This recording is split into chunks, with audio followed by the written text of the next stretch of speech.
We just don't like to be wrong. I was sitting in my room at lunch with a small group of students I was interviewing for a project.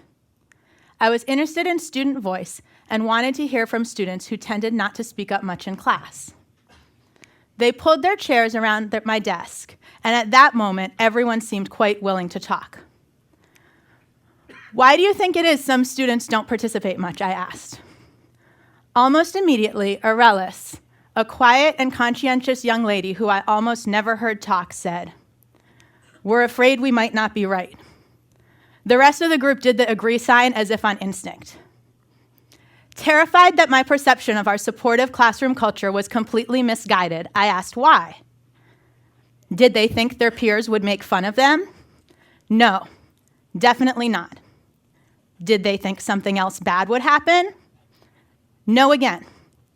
We just don't like being wrong. Since that conversation, I've spent countless hours agonizing over this moment. On the one hand, maybe I shouldn't have been surprised. Who likes being wrong? But I was sure there had to be something more. I was certain that talking to this group would help me achieve the teacher dream of all-encompassing participation.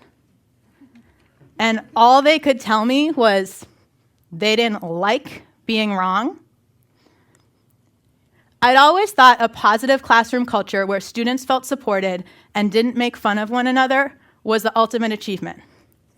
Now I realized it wasn't enough, not even close.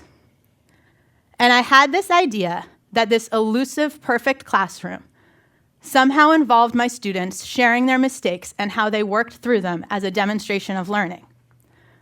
What could I do to make my students more comfortable making and eventually sharing their mistakes in class? I spent a while thinking about this, but not really making much progress. But only recently I've realized teachers are just as bad. Teachers don't like being wrong either. No one does. Maybe it's this idea of wrong as defining incompetence, a sense of shame, fear of being judged, or maybe it's pressure I've put upon myself. That image of the superhero teacher you see in the media who can do everything alone and save the world single-handedly. Whatever the reasons, the insecurities that come with admitting our imperfections are not something most of us tend to advertise. It took me a while to realize how this has impacted me and my class.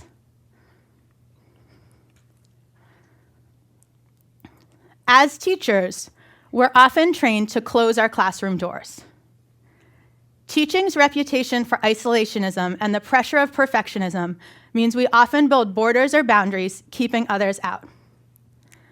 I remember at Teach for America Institute, someone telling me about how they had a secret code, so their students knew to pull out their textbooks as soon as the principal walked in the door. And the minute he left, they hid them back in their desks. The overarching message was, it's you versus them, and the way to make it work is by keeping others out. The dramatic failures of my first year teaching didn't help this situation. As someone who'd been pretty successful in school for most of my life, I wasn't used to being bad at something. And bad was an understatement. Only in teaching are you thrown into your first year with little to no mentoring, support, or guidance, and the same expectations as veterans who've been doing this for years. I thought that if I worked harder, did more, somehow just kept going, I had to get better.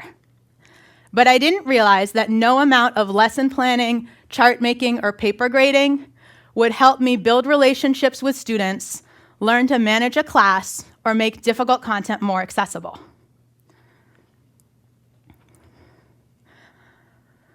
Until I realized that working harder didn't automatically make you better, I didn't want anyone to see the shame of my failures as a teacher. But I didn't realize I had built these walls around my own classroom too. I have a supportive administration, so what was I worried about? But the night before an observation, I used to stay up for hours agonizing over every detail in my lesson plan. And if something didn't go perfectly, as if it ever did, I blamed myself. I was even embarrassed if a sick student put their head down while visitors were present, as if that was a reflection of my teaching competence. Even years of great PD and close collaboration with colleagues didn't make me more comfortable with observations or intervisitations. At some point, the common advice became to videotape yourself to get better. Well, whenever I tried to do that, I would cringe at my body language and every word I said. Sometimes I even put my hands over the computer screen in horror. I never once made it to the end of the tape. Forget about showing that video to someone else. I needed a new framework where I didn't feel judged or judge myself for every little thing before I could let down my guard and allow others to cross the border of my classroom door. First, I signed up for the Video Club PLT, not really knowing what I was getting into. I would love to tell you I was making a heroic effort to face my fears, but maybe it was the only thing left in the course catalog. Or maybe I just didn't put two and two together that the video club meant putting myself on camera. But as soon as I realized Jamie was coming to tape my class, that same anxiety instantly came back. But we watched videos that focused only on students. Taking the teacher off the camera made me less hesitant to share because the awkward things I said and did, or the critical moments I mishandled, wouldn't be put on the spot for everyone to see.